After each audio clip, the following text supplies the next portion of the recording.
Everyone in the neighborhood thought she was just the quiet woman with the old bike and plain clothes, while the rest of the Hamptons showed off luxury cars, designer outfits, and flashy weekend parties. She kept to herself. No Instagram posts, no lavish dinners, no hint of wealth. She lived in a modest beach cottage tucked behind a row of towering mansions, and most people barely noticed her. And when they did, they whispered, probably a house sitter. Must have inherited it and can't afford anything else.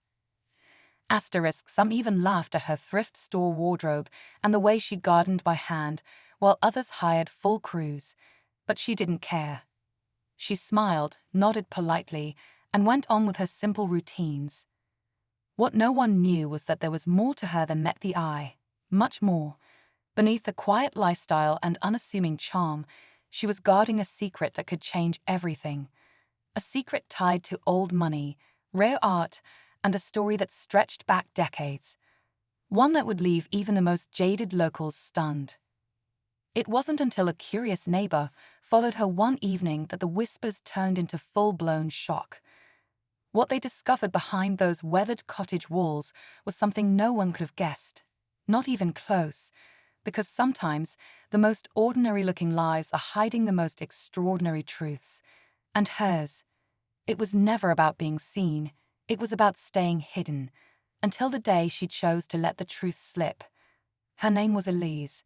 No one really knew where she came from. Some said she was a retired librarian.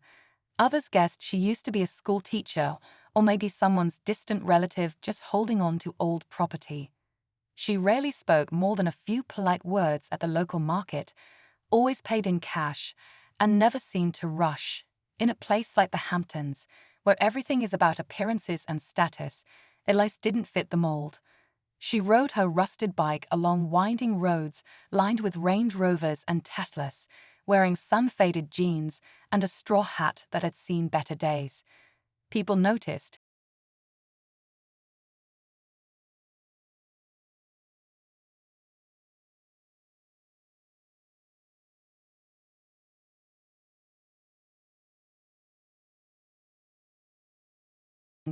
And antique furniture collected by her family for over a century. Generations of quiet, private wealth. No flashy investments, no social media trails, just a legacy quietly protected.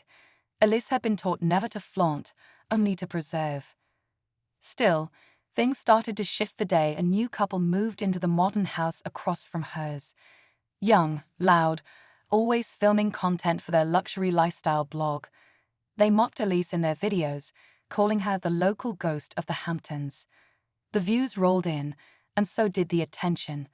But one night, curiosity got the better of them, and they followed Elise as she slipped into the woods behind her property. The couple, Lana and Derek, thought it would be harmless fun, just another late-night adventure for their growing audience. With the camera rolling quietly in Derek's pocket, they followed Elise down the narrow path lit only by moonlight. She walked slowly, her pace steady, carrying a small lantern and a canvas bag. What they expected to find was some strange old hideaway, maybe even something they could spin into a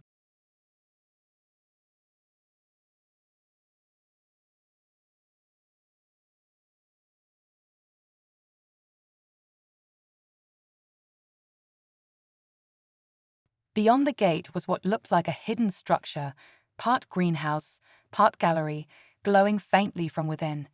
Inside, the walls were lined with glass cases and delicate wooden shelves. There were old coins, jeweled brooches, handwritten letters, and maps sealed behind glass. Lana's voice, usually sharp with sarcasm, was suddenly soft. "This stuff looks real." What they didn't realize was that Elise had noticed them minutes ago. Her calm movements had been deliberate. She was testing a theory, one that had been growing ever since the mocking videos went viral. Were people really watching her that closely? Would they try to uncover the truth, or worse, take it? Back at their home, Derek uploaded a few blurry stills to a private folder, just in case. But the next morning, before they could review the footage, they found a plain envelope taped to their door. Inside was a note, written in looping cursive. Asterisk. Be careful where curiosity leads you. Asterisk. Lana stared at the note, her fingers gripping the edges tighter with each second. Derek laughed it off at first, calling it a prank. Maybe one of the neighbors caught them snooping. But deep down, even he felt something off. The handwriting was too careful, too deliberate, and Elise didn't seem like the kind of person to play games. Later that evening, they noticed something strange. All their uploaded files related to the walk, every photo, every short clip, were gone. Not just deleted, but erased entirely, with no trace. Even the private folder Derek had saved was empty. No errors, no explanation, just gone. They tried to brush it off, but paranoia set in quickly. The air in their modern home, once filled with upbeat background music and video shoots, grew tense. Every creak of the floor, every shadow passing the windows, made Lana jump. Derek stopped posting. They watched Elise from their upstairs window, but she never looked up, never.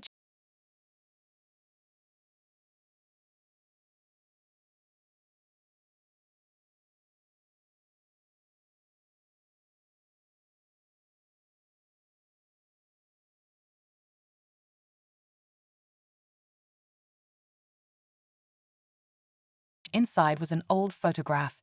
It showed the cottage, decades ago, with Elise as a young girl standing beside a man in a tailored suit. Handwritten on the back, asterisk, some secrets protect themselves. Asterisk. And that was the moment they realized this wasn't just about a hidden fortune, it was a warning. The next morning, Lana couldn't take it anymore. She marched down the gravel path, straight to Elise's cottage. Her hands trembled, but her voice was firm as she knocked. No answer. She knocked again, louder. Still nothing. But just as she turned to leave, the door creaked open. Elise stood there, calm as ever, holding a steaming cup of tea like she'd been expecting her. She didn't invite Lana in. She simply said, "Curiosity is louder than respect." Lana's breath caught. She wasn't sure if it was guilt or fear, but she stepped back. "What is this all about?" she asked, her voice wavering. Elise tilted her head slightly. "It's not about money. It never was." That's when Derek watched.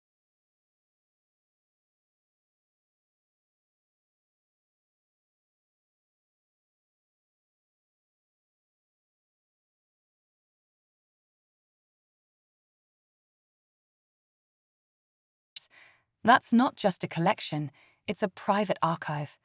Some of those items might belong to the original Roosevelt estate. That could be federal property. Asterisk. Derek's stomach dropped. Suddenly, this wasn't just some hidden art stash or family heirloom. If any of it was unregistered and connected to national history, Elise might not just be wealthy, she might be sitting on something far more powerful and dangerous. But before he could tell Lana, she was already walking inside the cottage, the door closing slowly behind her. And from that point, everything started to unravel. Inside the cottage, the air felt different, warm, dense with the scent of old books and something faintly floral. Lana stood frozen as Elise walked ahead, not saying a word. They passed through the kitchen, down a narrow hallway, and into a room she hadn't expected. It wasn't a vault or some glittering treasure room, it was a study. A fireplace crackled softly, and framed letters lined the walls. Elise finally turned. You think fortune means flash, but real wealth, real power, is knowing when to be invisible. Lana opened her mouth, unsure what to say, when Derek burst through the door. Elise, he said, holding his phone up, some of these pieces, they might be federal property. Historical. They're looking for them. Elise didn't flinch. I know, she replied calmly. I've been the guardian of these for over 40 years. My grandfather hid them here after the original estate burned down. We were told to protect them, quietly, until the right people came asking. But instead, I got you too. Lana and Derek exchanged a look. This wasn't just a private collection. Elise had been protecting a lost piece of American history. And suddenly, It all made sense. The secrecy, the warnings, the silence. But then Elise walked over to a dusty filing cabinet, pulled out an envelope, and handed it to them. Inside were documents, not about the collection, but about the land they were living on. "You may want to stop filming," she said, "because technically, this entire neighborhood, it belongs to me." And with that, everything changed. Lana sat on the edge of their porch later that evening, watching the waves roll in. The wind had shifted. Everything felt quieter now, like the whole neighborhood had taken a breath. She glanced at the envelope again, the one Elise had handed them, stamped with an old family seal and legal records confirming her ownership of the land long before the luxury homes were built. It wasn't just a warning, it was a reminder. Elise had never needed to prove anything to anyone. She'd watched generations come and go, trends rise and fall, all while preserving something far more valuable than attention: heritage.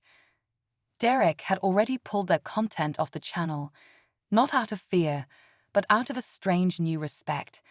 Neither of them could deny it anymore. Elise had outplayed them all without ever raising her voice. And in doing so, she'd shown them how small their version of success really was. Over the next few days, things started to shift around the neighborhood. Elise didn't change.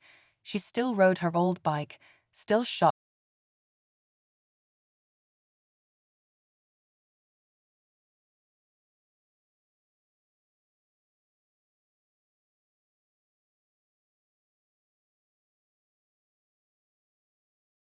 about a hidden fortune in the Hamptons, but about the woman who had quietly held power in a place obsessed with appearances.